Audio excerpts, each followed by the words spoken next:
அன்பார்ந்த கிரிக்கெட் ரசிகர்கள் அனைவருக்கும் என்னுடைய வணக்கங்கள். நேற்று பஞ்சாபும் குஜராத்தும் நேருக்கு நேர் மோதிக்கிட்டாங்க. ஸோ இந்த மேட்ச்சில் நேற்று பஞ்சாப் அபாரமாக வெற்றி பெற்றாங்க.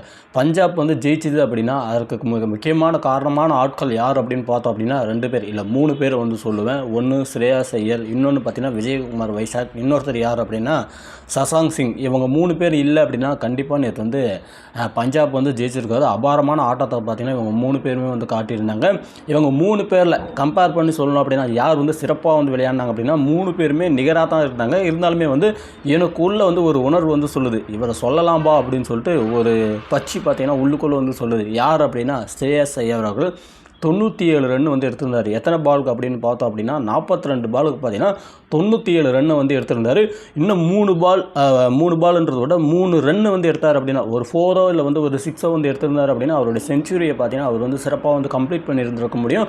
கடைசி ஓவர் அதற்கான வாய்ப்புகள் பார்த்தீங்கன்னா நல்லாவே இருந்தது. இவருக்கு அந்த வாய்ப்பு கிடைச்சிது. ஆனால் இவர் அந்த ஒரு விஷயத்தை பயன்படுத்தி கடைசி ஓவர் ஃபஸ்ட்டு பால் ஸ்ட்ரைக்கில் யார் இருக்கிறது அப்படின்னா சசாங் சிங் இருக்காரு. ஆப்போசிட்டில் யார் இருக்காங்க அப்படின்னா நம்ம ஸ்ரேயாஸ் ஐயர் இருக்காப்புல. ஸோ இப்போ இருக்கும்போது அந்த ஃபஸ்ட்டு பாலில் சசாங் சிங் ஒரு 4 அடிக்கிறாரு. ஸோ 4 அடிக்கும்போது ஆப்போசிட்டில் இருந்த ஸ்ரேயாஸ் ஐயர் முடிவு பண்ணுறாரு, இவன் நல்லா அடிக்கிறான் போல, இன்னும் 2 பால் ஆடட்டும் அப்படின்னு சொல்லிட்டு அவர் நினைக்கிறாப்புல. அடுத்த பாலே பார்த்தீங்கன்னா ஒரு சிங்கிள் கொடுக்குறாரு. யார் சசாங் சிங் பார்த்தீங்கன்னா ஸ்ரேயாஸ் ஐயருக்கு ஒரு சிங்கிள் கொடுக்குறாரு. பட் அந்த இடத்துல கொஞ்சம் டைம் இருந்ததுனால சிங்கிள்ன்ற பார்த்தீங்கன்னா டபுள் ரன்னாக மாறி போகுது. அந்த இடத்துல இவர் ஸ்ரேயாஸ் ஐயர் நினச்சிருந்தார் அப்படின்னா எனக்கு சிங்கிள் கொடு, நான் செஞ்சுரி அடிச்சுக்கிறேன், 97 ரன் அடிச்சிட்டேன், இன்னும் 3 ரன்னுக்குது, நீ கொடுத்த அப்படின்னா நான் செஞ்சுரி போட்டுருண்டா அப்படின்னு சொல்லிட்டு சசாங் சிங் கிட்ட பார்த்தீங்கன்னா ஸ்ரேயாஸ் ஐயர் கேட்டிருக்கலாம். ஆனால் அந்த இடத்துல ஸ்ரேயாஸ் ஐயர் என்ன சொல்லிட்டார் அப்படின்னா இந்த மாதிரி நல்லா அடிக்கிற, நல்லா பால் வருது அப்படின்னா நீ பேட்டிங் பண்ணு அப்படின்னு சொல்லிட்டு இந்த ஒரு விஷயத்தை சொன்னதுனால சசாங் சிங் என்ன பண்ணார் அப்படின்னா அடுத்து 4 பால்லையுமே கண்டினியூவாக 4 அடித்து ஸ்கோரை பார்த்தீங்கன்னா லிஃப்ட் பண்ணிட்டாப்புல. 242 ரன் பார்த்தீங்கன்னா ஸ்கோர் போயிடுச்சு.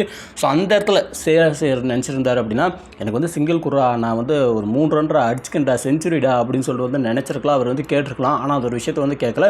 ஒரு டீமுடைய கேப்டனாக தன்னுடைய அடையாளத்தை அந்த இடத்துல அவர் காமிச்ச மாதிரி தான் நம்மளுக்கு தெரிஞ்சு.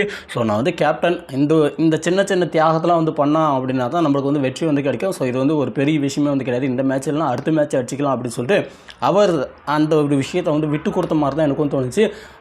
அவர் அந்த ஸ்ட்ரைக்கு முடிச்சுட்டு அவர் அந்த இடத்துல நவரும்போது ஓவர்லாம் முடிஞ்சு அந்த மாதிரி 242 ரன்லாம் வந்த பிறகு 2 பேர் அந்த இடத்துல நகரும்போது நம்மளுக்கு பார்க்கும்போதே சங்கடமாக இருந்தது. ஆனால் அவர் சிரிச்ச முகமாக வந்த அந்த விஷயத்தை பார்க்கும்போது நம்மளுக்குள்ளே பார்த்தீங்கன்னா ஏதோ ஒரு கூஸ் பம்ப்ஸ் வந்தது. இனம் புரியாத ஒரு இது மகிழ்ச்சின்னு சொல்லுவாங்களா. ஸோ அந்த மாதிரி பார்த்தீங்கன்னா எனக்குள்ளே பார்த்தீங்கன்னா ஒரு மகிழ்ச்சி வந்தது இவர் வரும்போது, ஸ்ரேயாஸ் ஐயர் வரும்போது. அதே மாதிரி பார்த்தோம் அப்படின்னா சசாங் சிங்கும் பார்த்தீங்கன்னா சும்மாலாம் ஏதோ வேணும்னே விட்டு கொடுக்கலாம் இல்லை, சிறப்பாக பார்த்தீங்கன்னா அவர் அடிச்சிருந்தார். 44 ரன் அடிச்சிருந்தார் 16 பாலில்.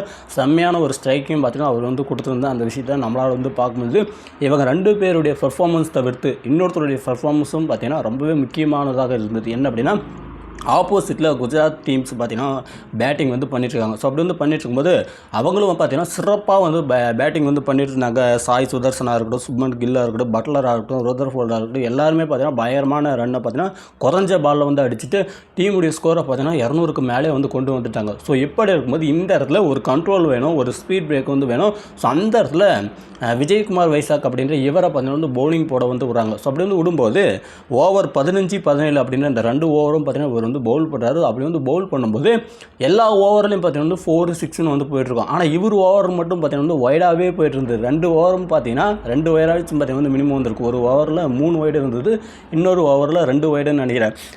வைட் போட்டு பார்த்தீங்கன்னா அங்கே இருக்கக்கூடிய அந்த பேட்ஸ்மேன் கன்ஃபியூஸ் ஆக வச்சு வைடாக இருக்குதுன்னு சொல்லுவாங்க. ஸோ அந்த பாலை போட்டு பயங்கரமாக பார்த்தீங்கன்னா பேட்ஸ்மேன் கன்ஃபியூஸ் ஆக வச்சு 2 ஓவரில் 5 ரன் கொடுத்து மொத்தமாக 10 ரன் தான் கொடுத்தது.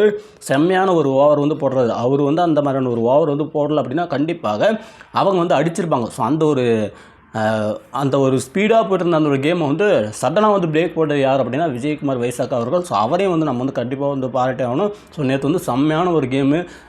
இவங்க பஞ்சாப் ஜெயிப்பாங்கன்னு சொல்லிட்டு நம்ம எதிர்பார்க்கவே இல்லை. குஜராத் என்ன சொல்கிறது, குஜராத் அடித்து துவம்சம் பண்ணிடுவாங்கன்னு நினச்சோம். பட் கடைசியில் ஒரு சில மாறுதல் ஏற்பட்டு ஸ்பீட் பிரேக்கெல்லாம் போட்டு கடைசியில் பார்த்தீங்கன்னா பஞ்சாப் ஒரு வழியாக ஜெயிச்சிட்டாங்க.